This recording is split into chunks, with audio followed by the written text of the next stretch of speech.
85. తెలియని బానిసత్వం. మనిషి తను స్వేచ్ఛగా ఉన్నాను అనుకుంటాడు, స్వాతంత్ర్యంలో ఉన్నాను అనుకుంటాడు.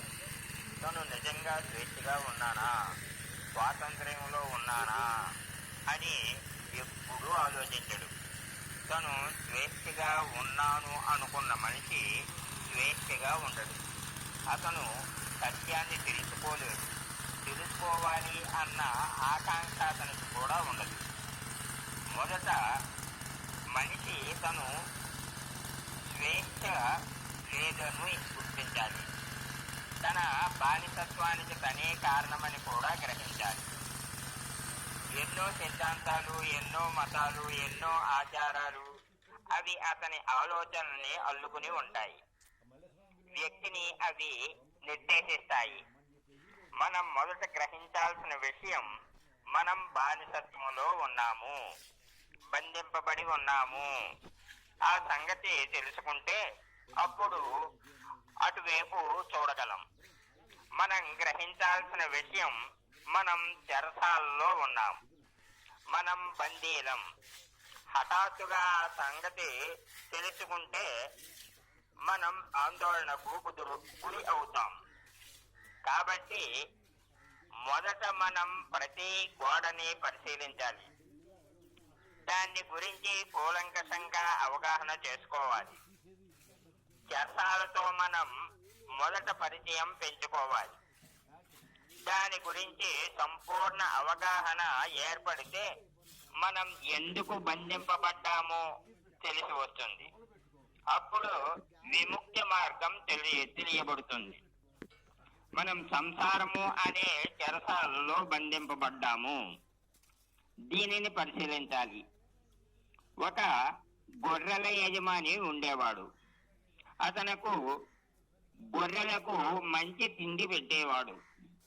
ఎంతో ప్రేమగా చూసుకునేవాడు. మనుషుల్ని పెట్టి పచ్చిక మైదానాల్లో వాటిని మేపేవాడు. సాయంత్రానికి అవి ఇంటికి వచ్చిన తర్వాత కూడా వాటికి మంచి తిండి పెట్టేవాడు. అవి చక్కగా ఆరోగ్యంగా బలంగా తయారయ్యేవి. వాటికి స్నానం కూడా చేయించి పరిశుభ్రంగా ఉంచేవాడు. వాటిని దువ్వి బుజ్జగించి ఎంతో ప్రేమగా చూసుకునేవాడు. అవన్నీ యజమాని అంటే ఎంతో అనురాగంతో ఉండేవి. అతన్ని చూస్తూనే అవి చుట్టుముట్టేవి. బిడ్డలు తల్లి దగ్గరకు చేరుకున్నట్లు చేరేవి. వాటిని అతను ఎంతగా మచ్చిక చేశాడు అంటే మాటల్ని అవి మంత్రముగ్ధంలా వినేవి. అతని స్వరానికే అవి సమ్మోహనం చెందేవి. వాటి పట్ల అనుక్షణం అతను అప్రమత్తంగా ఉండేవాడు. వాటిని ఆడించేవాడు, లాలించేవాడు, వాటితో కలిసి ఆడుకునేవాడు. అతను ఒక గొర్రె పక్కకు తీసుకువెళ్ళి ధైర్యంగా మాటలు చెప్పేవాడు. నువ్వు పులివి, బలమైన దానివి, నిన్ను ఎవరు ఏమీ చెయ్యలేరు. నీ చుట్టూ ఉన్నవి గొర్రెలు కావచ్చు, కానీ నువ్వు గొర్రెలు కావు, పులివి అన్న సంగతి ఎప్పుడూ మరిచిపోవద్దు అని వాటికి నూరు పోసేవాడు. ఆ మాటలకు గొర్రెలను విశ్వసించాయి. ఏ గొర్రెకు ఆ గొర్రె తాను గొర్రెను కానని, తన చుట్టూ ఉన్నవి మాత్రమే గొర్రెలని చిన్నప్పటి నుండి అవి అనుకునేవి. యజమాని ఇలా ఎందుకు చేశాడు అంటే వాటిని బలంగా పెంచి వాటిని చంపి మాంసాన్ని అమ్మేవాడు. ఆ తతంగం అంతా వాటి ముందే జరిగేది. వాటిని సమ్మోహనం చెయ్యని పక్షంలో వాటిని చంపుతున్నాను అన్న విషయం వాటికి తెలిస్తే అవి అప్రమత్తం అవుతాయి. అందుకని వాటిని పులులు అనుకునేలాగా చేశాడు. తమ కళ్ళ ముందే ఒక గొర్రెని చంపి దాని మాంసాన్ని ముక్కలు చేసి అమ్ముతూ ఉన్న గొర్రెలు ఏమీ అనుకునేవి కాదు.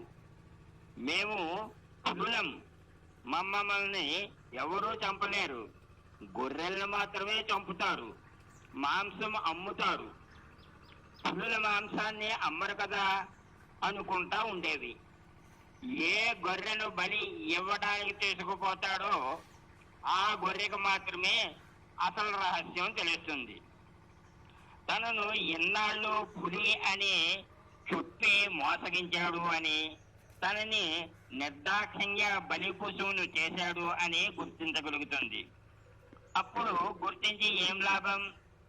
అక్కడ ఉన్న ఇతర గొర్రెలు అన్ని తాము పులులు అని, నోరులోని గొర్రెల్ని చంపుతున్నాడు అని, పులుల్ని చంపరు అని అనుకుంటా ఉండేవి. ఎదురుగా గొర్రెను చంపుతున్న అక్కడ ఉన్న ఇతర గొర్రెలు ఏవి తమకు పట్టనట్లు నిదానంగా ఉండేవి. వాటిని ఒక ఆయన ఎంతో ఆశ్చర్యంగా చూశాడు. భయపడకుండా మిగిలిన గొర్రెలన్నీ ప్రశాంతంగా ఎలా ఉన్నాయి అని అడిగాడు. దానికి గొర్రెల యజమాని, మీరు పులులు అని వాటికి నమ్మకం కలిగించాను, అందువల్ల గొర్రెను చంపడానికి లాక్కు పోతూ ఉంటే అవి అరుస్తూ ఉంటుంది. ఇతర గొర్రెలు అది గొర్రె, అందుకని దాన్ని చంపడానికి తీసుకుపోతున్నాడు. మేమంతా పులులం కాబట్టి భయపడవలసిన పని లేదు అని అనుకుంటాయి అని చెప్పాడు. ఈ విధంగా సాధకులు మనం సంసారం అనే చర్చాలలో బంధింపబడి ఉన్నాము అని, ఈ చర్చాల నుంచి విడవడానికి ప్రయత్నం చేయాలి. భవతు సర్వమంగళం, భవతు సర్వమంగళం, భవతు